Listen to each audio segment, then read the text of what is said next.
InsyaAllah boleh dengar. Malam ni kita tak ada mikrofon.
InsyaAllah kita mula dengan Ummul Quran Al-Fatihah. A'udzubillahi minasyaitonirrajim. Bismillahirrahmanirrahim. Alhamdulillahi rabbil alamin. Ar-Rahmanirrahim. Maliki yaumiddin. Iyyaka na'budu wa iyyaka nasta'in. Ihdinas siratal mustaqim. Siratal ladzina an'amta 'alaihim ghairil maghdubi 'alaihim waladdallin. Amin. أعوذ بالله السميع العليم من الشيطان الرجيم. بسم الله الرحمن الرحيم. إن الحمد لله نحمده ونستعينه ونستهديه ونستغفره ونعوذ بالله من شرور أنفسنا ومن سيئات أعمالنا. من يهده الله فلا مضل له ومن يضلل فلا هادي له. أشهد أن لا إله إلا الله وحده لا شريك له وأشهد أن محمدا عبده ورسوله. قال رب اشرح لي صدري ويسر لي أمري واحلل عقدة من لساني يفقهوا قولي. رب زدني علما أما بعد. Assalamualaikum warahmatullahi wabarakatuh. Alhamdulillah, pertama-tama kita bersyukur kepada Allah Subhanahu wa taala. Dengan keizinan Allah kita dapat bertemu pada malam ni. Saya minta maaf lewat daripada biasa. Allah izin hari ni ada meeting yang banyak. Lepas daripada penyampaian ni pun, perkongsian ni pun ada meeting lagi. Jadi insya-Allah maaf atas kelewatan. Kita sama-sama ingin mengikhlaskan hati kita supaya mudah-mudahan apa yang kita bincangkan ini akan dapat barakah daripada Allah Subhanahu wa taala, akan mendapat rahmat Allah. Jadi kita sama-sama merendahkan diri kita kepada Allah Subhanahu wa taala, kepada kebenaran Allah, kerana kebenaran Allah itulah al-haq, dan al-haq itu adalah merupakan perkara yang perlu kita tunduk kepadanya, kerana al-haq itu daripada Allah. Al-haq min rabbik fala takunanna minal mumtarin. Jadi al-haq itu adalah daripada Allah Subhanahu wa taala, dan sesungguhnya janganlah kita menjadi orang-orang yang ragu-ragu, Jadi insya-Allah pada malam ini dalam masa yang ringkas saya ingin cuba sampaikan beberapa perkara, terutamanya kepada semua kita sahabat-sahabat Ansar.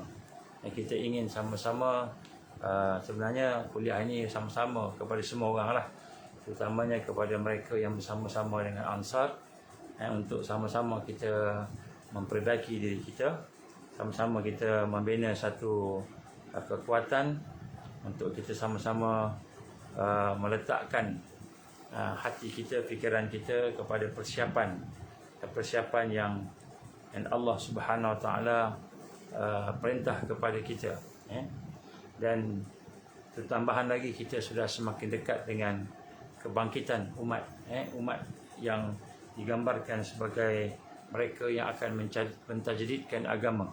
Innallaha yab'atsu li hadhihi al-ummah ala ra'sin kulli mi'ata sanah man yujaddidu laha dinaha.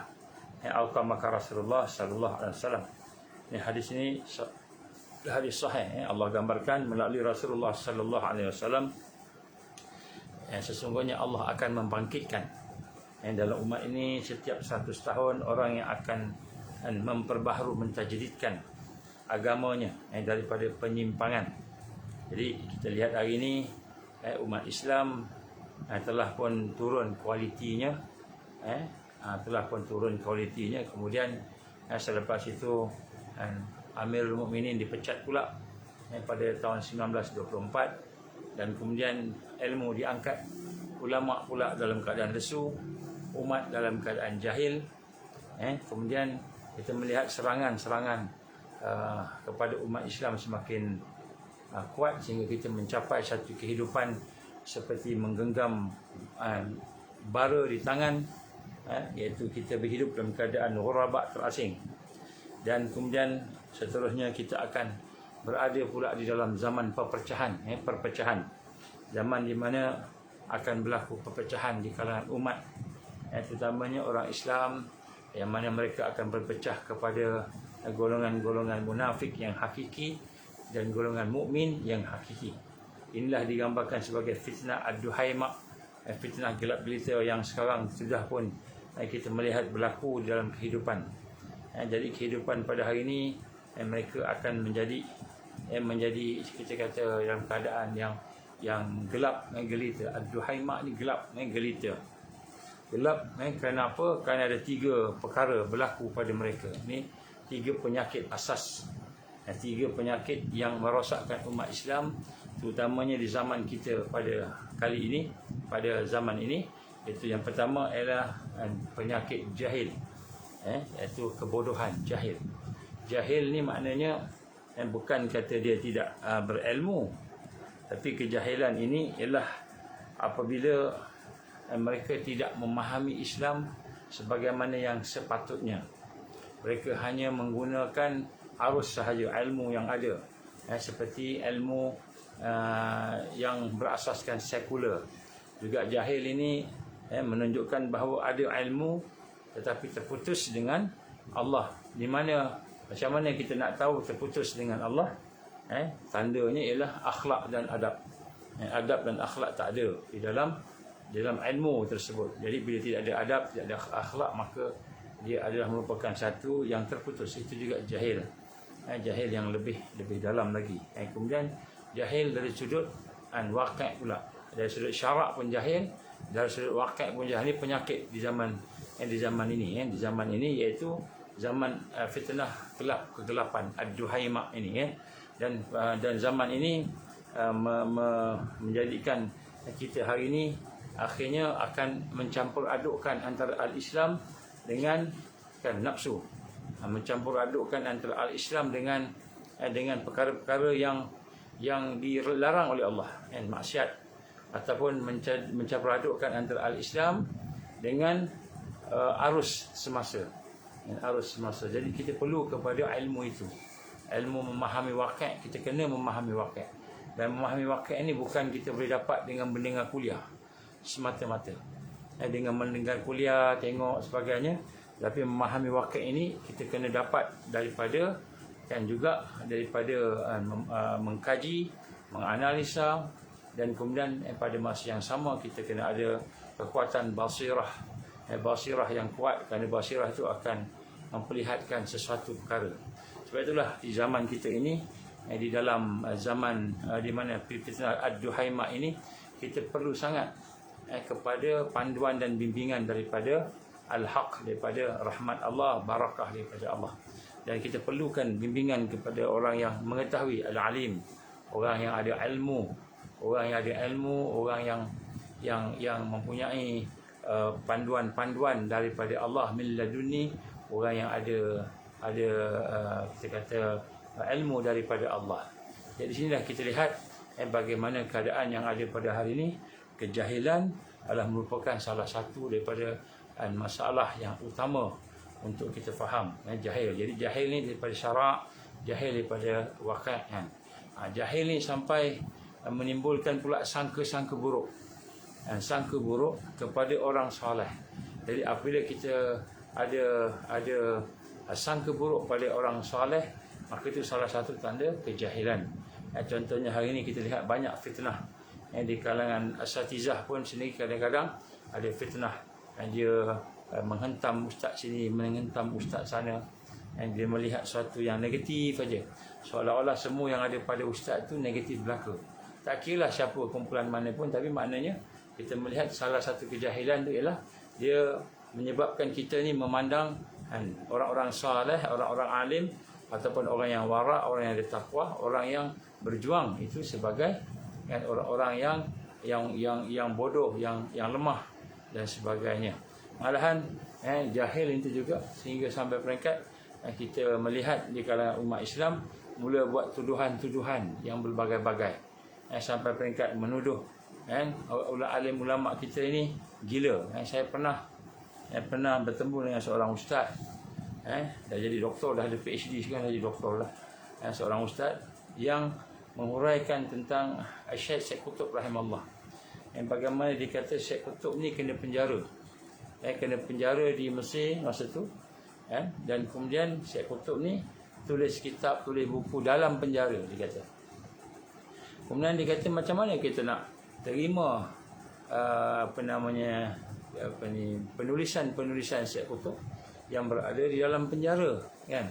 Tentulah dia diseksa, dibuat macam-macam sehingga akhirnya sampai dia jadi gila ataupun dia jadi tak betul. Dia stres. Duduk dalam penjara ni stres. Kita tak kenal, kita tak pernah jumpa orang-orang alim ulama yang duduk dalam penjara ni. Kita agak macam gitu. Jadi bila saya dengar ustaz tu cakap macam itu, saya pun diam. Saya kata, dia samakan diri dia dengan ustaz yang kena penjara tu. Ustaz yang kena penjara itu, level dia tak sama macam level dia. Kalau dia tu tak payah penjara pun dah keluh kesah, tak payah penjara pun dah macam-macam, dia rasa takut dan sebagainya, tak kena penjara pun. Tapi bila sebut Syekh Qutb kena penjara, dia tak boleh nak tulis Fizilal Quran lah, apalah sebagainya, maka dia menuduh ulama-ulama yang soleh itu sebagai ulama-ulama yang trauma, yang stres. Jadi kita lihat ada di kalangan imam-imam juga yang menulis kitab dalam penjara, ada, kan? Salah seorang saya nak sebut kat sini, mungkin ulama kontemporari zaman kita ni, contohnya Muta'al Al-Jabari rahimahullah. Saya sempat bersama dengan Syekh Muta'al Al-Jabari rahimahullah ketika belajar dulu. Dia antara ulama-ulama yang saleh, ditangkap, diseksa sampai 11 tahun duduk dalam penjara, dalam keadaan yang susah, tapi dia masih boleh menulis. Dia ada manuskrip dia yang dia tulis, yang dia tulis sikit kertas. Digunakan kertas tisu tandas, kadang-kadang kertas-kertas yang dia dapat mana-mana tulis sikit. Akhirnya menjadi manuskrip yang kemudian akhirnya dibawa perlahan-perlahan keluar daripada penjara. Sebahagiannya dihancurkan, ditangkap, sebahagiannya terlepaslah sikit-sikit. Adalah sebahagiannya menjadi satu kitab. Bukan kitab lah, kita macam buku lah yang kecil. Jadi ulama-ulama ni walaupun diseksa teruk di dalam penjara, tetapi mereka, keimanan mereka cukup kuat, kan? Cukup kuat. Jadi akhirnya timbul pula fitnah pada orang-orang ulama kita, orang alim, orang yang